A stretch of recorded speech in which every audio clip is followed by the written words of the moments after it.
उत्तराखंड की, जहां पर एक बार फिर से कोरोना कर्फ्यू बढ़ा दिया गया है और एक हफ्ते के लिए यह कोरोना कर्फ्यू बढ़ाया गया है। रात्रि कर्फ्यू को भी गंभीरता से लागू कराएगी सरकार। स्पा सैलून खोलने का सरकार ने फैसला लिया है।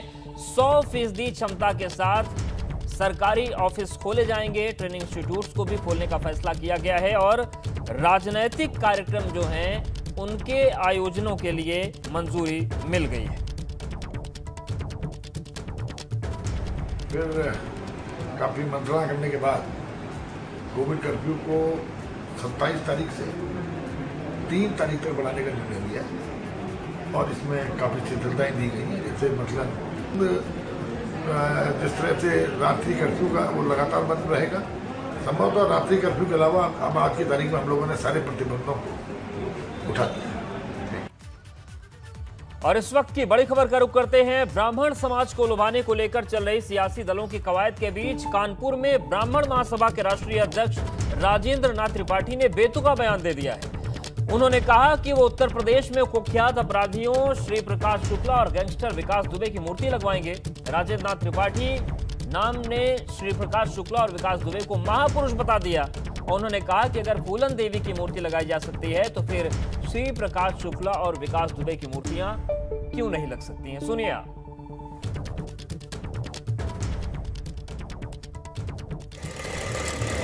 सर्वमान्य प्रतिभा, मैं बधाई देता हूँ। आपकी जीत की पहली मुलाकात है। आदरणीय ब्लॉक प्रमुख जी, परशुराम सेना के प्रदेश सचिव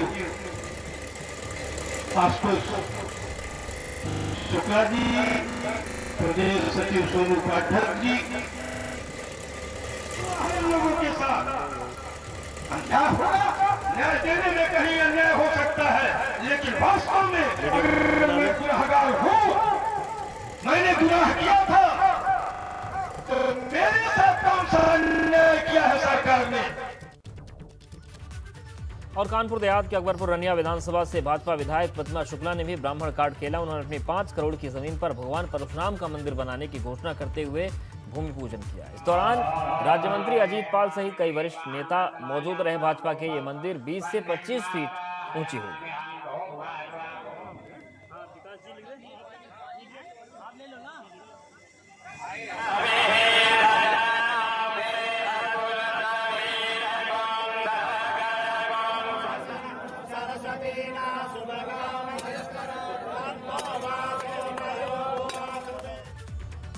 उत्तर प्रदेश में बसपा और सपा की जातीय गोलबंदी के बीच अब कांग्रेस पार्टी भी कास्ट पॉलिटिक्स में कूद पड़ी है। इसी के तहत सोमवार को कांग्रेस पार्टी ने लखनऊ में पार्टी मुख्यालय पर प्रजापति और चित्रवंशी सम्मेलन का आयोजन किया, जिसमें यूपी कांग्रेस अध्यक्ष अजय कुमार लल्लू ने सपा नेता गायत्री प्रसाद प्रजापति के बहाने समाजवादी पार्टी पर प्रजापति समाज की अनदेखी करने का आरोप लगाया। अजय कुमार लल्लू ने सपा पर हमला बोलते हुए कई सियासी हमले किए। और लखनऊ में आज भाजपा के नवगठित प्रकोष्ठों और विभागों की बैठक हुई, जिसमें विधानसभा चुनाव 2022 के मद्देनजर बड़ी योजना बनाई गई। पार्टी प्रदेश के सभी 403 विधानसभा क्षेत्रों में प्रबुद्ध सम्मेलन करेगी और जल्द ही ये शुरू होगा। बैठक में ये फैसला हुआ कि हर प्रकोष्ठ के लोग अपने समाज के प्रबुद्ध लोगों के सम्मेलन करें। वहीं पार्टी ने सितंबर में सदस्यता अभियान शुरू करने की बात कही। साथ ही सभी को दायित्व सौंपा गया है जो लोगों के साथ संपर्क कर उन्हें पार्टी और उसकी विचारधारा से जोड़ेंगे। साथ ही सरकारी कामकाज और संगठन के कामकाज को ज्यादा से ज्यादा लोगों तक पहुंचाने का काम भी विभाग और प्रकोष्ठ को दिया गया है। वहीं सभी को साफ शब्दों में चुनाव के लिए कमर कस लेने के निर्देश दिए गए हैं।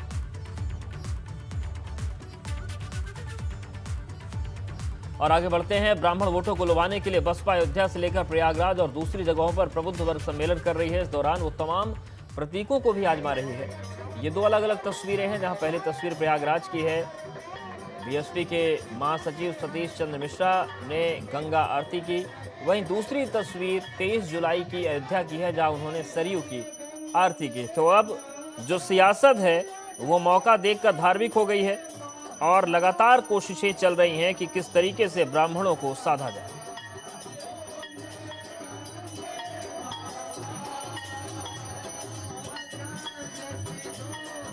तो सर्व समाज, हम तो सर्वजन हिताय सर्वजन सुखाय की बात करते हैं। हम ये नहीं करते हैं कि जैसे भारतीय जनता पार्टी कर रही है कि दलित और ब्राह्मण ये 2 दिख जाएं तो इनको किनारे कर दो, मार दो। हम तो सबको लेके चल रहे हैं। दलितों के साथ तो भाईचारा ही बनाया हमने। और भाजपा ने 2022 यूपी विधानसभा चुनाव के लिए अभी से कमर कस ली है। ताबड़तोड़ बैठकों के साथ अब दिग्गज नेताओं का यूपी दौरा शुरू हो जाएगा। भाजपा के राष्ट्रीय अध्यक्ष जेपी नड्डा लखनऊ दौरे पर आने वाले हैं। जानकारी के मुताबिक वो 7 अगस्त को 2 दिवसीय दौरे पर आएंगे। इस दौरान भाजपा का चुनावी मंथन होगा। आपको बता दें कि इसके पहले भी संगठन की तरफ से राष्ट्रीय महामंत्री बीएल संतोष, यूपी बीजेपी प्रभारी राधा मोहन सिंह कई बार यूपी का दौरा कर चुके हैं। माना जा रहा है कि जेपी नड्डा का लखनऊ आगमन कई मायनों में अहम है।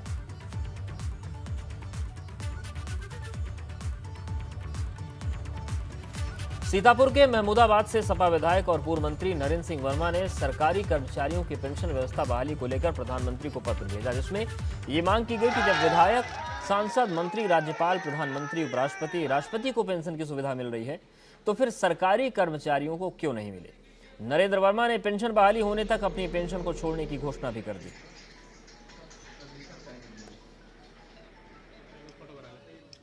हम जब कानून को बनाते हैं तो कानून बनाने के समय नैसर्गिक न्याय का सिद्धांत यह है कि वो हम पर भी लागू हो। इसलिए हमने भारत के प्रधानमंत्री जी को, प्रदेश के मुख्यमंत्री जी को पत्र भेजा है कि या तो पूरे देश के और प्रदेश के कर्मचारियों की पेंशन बहाल की जाए, और अगर पेंशन बहाल नहीं की जाती है तो जो लोग इस देश में सेना को छोड़ करके पेंशन प्राप्त कर रहे हैं उनकी भी पेंशन समाप्त की जाए। सरकार अगर इस कानून को समाप्त नहीं करती है विधायक सांसद वाले का, तो मैंने स्वेच्छा से कहा है कि मैं जब भी रिटायर होऊंगा, मैं राज्य कर्मचारियों को अगर पेंशन नहीं मिलेगी, केंद्र कर्मचारियों को पेंशन नहीं मिलेगी, तो मैं भी पेंशन लेने का हकदार नहीं, और मैं पेंशन नहीं लूँगा, मैं पेंशन आजीवन त्याग दूंगा। भारतीय किसान यूनियन के प्रवक्ता और दिल्ली के गाजीपुर बॉर्डर पर किसान आंदोलन की अगुवाई करने वाले राकेश टिकैत ने कहा कि वो लखनऊ को भी दिल्ली बना देंगे। टिकैत ने कहा कि वो दिल्ली की तरह लखनऊ जाने के सभी रास्तों को सील कर देंगे।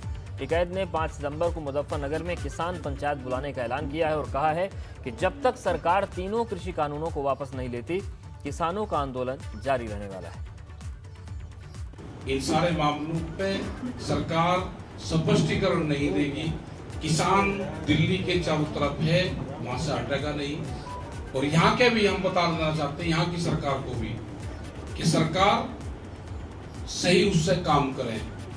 नहीं काम होगा, वो आंदोलन बन रहा है हमारा पूर्ण रूप से, लखनऊ को भी दिल्ली बनाया जाएगा। लखनऊ के भी चारों तरफ के रास्ते जैसे दिल्ली में सील हैं ऐसे ही सील होंगे। उसकी भी तैयारी हम पूर्ण रूप से यहाँ पे करेंगे। यहाँ पे वहीं राकेश टिकैत के लखनऊ को दिल्ली बनाने वाले बयान पर प्रतिक्रियाओं का दौर जारी है। कांग्रेस का कहना है कि किसान आंदोलन लखनऊ में शुरू होगा तो पार्टी पूरी तरह किसानों के साथ खड़ी होगी। वहीं भाजपा ने राकेश टिकैत के बयान पर हमला बोला। देश किसानों के साथ है, किसान आंदोलन के साथ है। यदि किसान आंदोलन लखनऊ में शुरू होगा, कांग्रेस पार्टी पूरी तरह से किसानों के साथ, किसान आंदोलन के साथ खड़ी नजर आएगी, और तब तक खड़ी नजर आएगी जब तक भारतीय जनता पार्टी की अहंकारी सरकार तीनों किसानों के विरुद्ध बनाए गए काले कानून को वापस नहीं लेती है। किसान आंदोलन के नाम पर कुछ लोग राजनीतिक रोटियां सेकने का काम कर रहे हैं, अपना उल्लू सीधा करने का काम कर रहे हैं। 26 जनवरी को लाल किले पर ऐसे ही लोगों ने अराजकता मचाने का काम किया था, उपद्रव किया था। देश भूला नहीं है। अब 15 अगस्त के पहले फिर इस तरह की तैयारी शुरू की जा रही है। देश की आजादी का जश्न आम नागरिकों के लिए है, सब मिलकर के मनाएं। नौजवान, किसान, महिलाएं, बच्चे, सबके लिए उत्साह का अवसर होता है, उल्लास का अवसर होता है। लेकिन अगर ऐसे आजादी के जश्न में अगर कोई खलल डालने की कोशिश करेगा तो सरकार सख्ती के साथ निपटेगी। गाजियाबाद में अपराध पर लगाम लगाने के लिए पुलिस का अभियान जारी है। मुरादनगर थाना क्षेत्र में बीते दिनों बाइक सवार बदमाशों ने फायरिंग कर दी, जिसमें एक शख्स की मौत हो गई। पुलिस इस हत्याकांड में शामिल आरोपियों की तलाशी कर रही थी, तभी मुरादनगर में चेकिंग के दौरान एक बाइक पर सवार 3 लोगों को पुलिस ने रोका तो पुलिस पर फायरिंग करने लगे। पुलिस की जवाबी फायरिंग में एक आरोपी को पैर में गोली लग गई, जबकि 2 बदमाश मौके से फरार हो गए।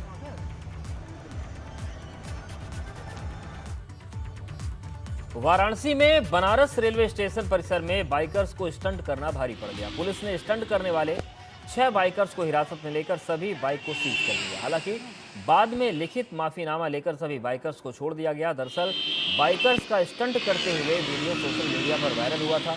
बाइकर्स 100 से ज्यादा की स्पीड में गाड़ी चला रहे थे। स्टेशन परिसर में बाइकर्स की इस हरकत के बाद हड़कंप मच गया। पुलिस ने सोशल मीडिया पर वायरल हो रहे वीडियो पर संज्ञान लेते हुए कार्रवाई की।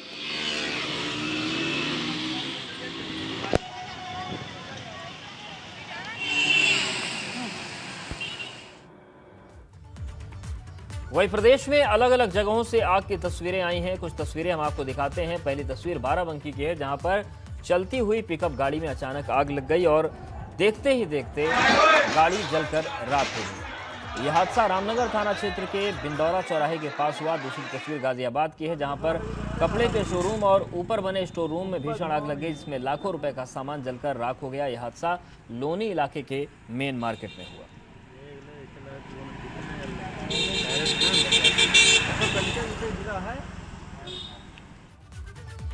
उन्नाव में भूमाफिया पर योगी सरकार का बुलडोजर चला। यहां पर जल शक्ति विभाग ने अतिक्रमण हटाओ अभियान के तहत भूमाफिया के कब्जे से 2.5 एकड़ जमीन छुड़ाई। यहां पर नहर की जमीन पर किए गए अवैध निर्माण को हटाया गया। जल शक्ति विभाग की यह कार्रवाई सुबह 7 बजे से चल रही है और आप देखिए किस तरीके से एक बड़ा दरवाजा बनाया गया था, उसको 3 बुलडोजर की मदद से गिराया गया और बाकी के अतिक्रमण को भी ढहा दिया गया।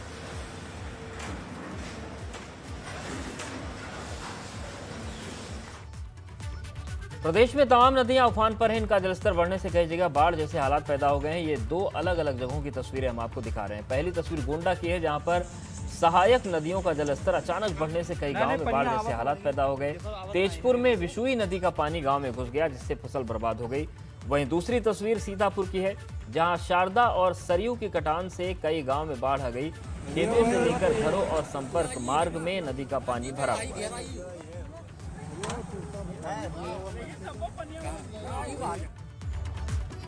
और अमरोहा की तस्वीर आपको दिखाते हैं, जहां पर धनौरा तहसील के 10 से ज्यादा गांव में लोग बाढ़ के बीच जान जोखिम में डालकर नदी और नहर पार करने को मजबूर। तस्वीरों में देखा जा सकता है कि पंटून पुल के बह जाने के बाद गांव वाले नाव पर बाइक रखकर नदी और नहर पार कर रहे हैं। अगर कोई बीमार हो गया तो उसे भी रस्सी के सहारे एक घाट से दूसरे घाट ले जाया जा रहा है।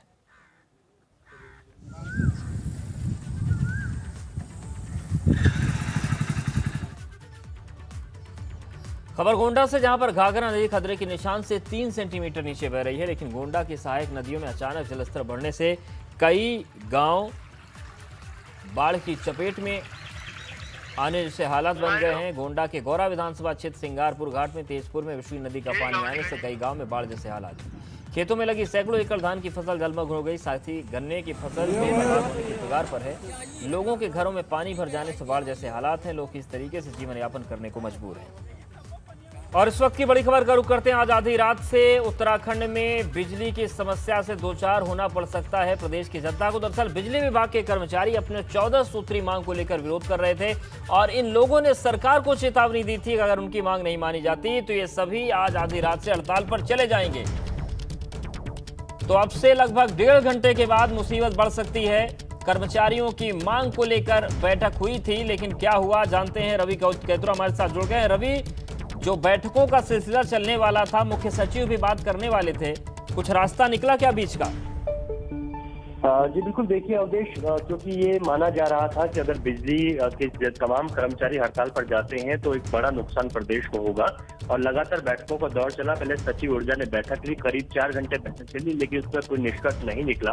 उसके बाद खुद मुख्य सचिव ने बैठक ली, कुछ बिंदुओं पर सहमति बनी थी, लेकिन ऊर्जा कर्मचारियों का यही कहना है कि सभी बिंदुओं पर सहमति नहीं बनी है और इस वजह से अब उनका ये आर पार की लड़ाई सीधे तौर पर सरकार के साथ है।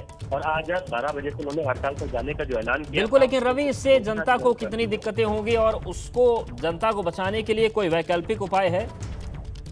देखिए निश्चित तौर पर क्योंकि जनता को काफी दिक्कतें हुई, क्योंकि जितने भी तमाम निगम हैं वो इस पर जो है हड़ताल पर जा रहे हैं और जो यूजीवी में है क्योंकि तमाम जो विद्युत परियोजनाएं चल रही हैं वो पूरी तरीके से बाधित हो जाएगी।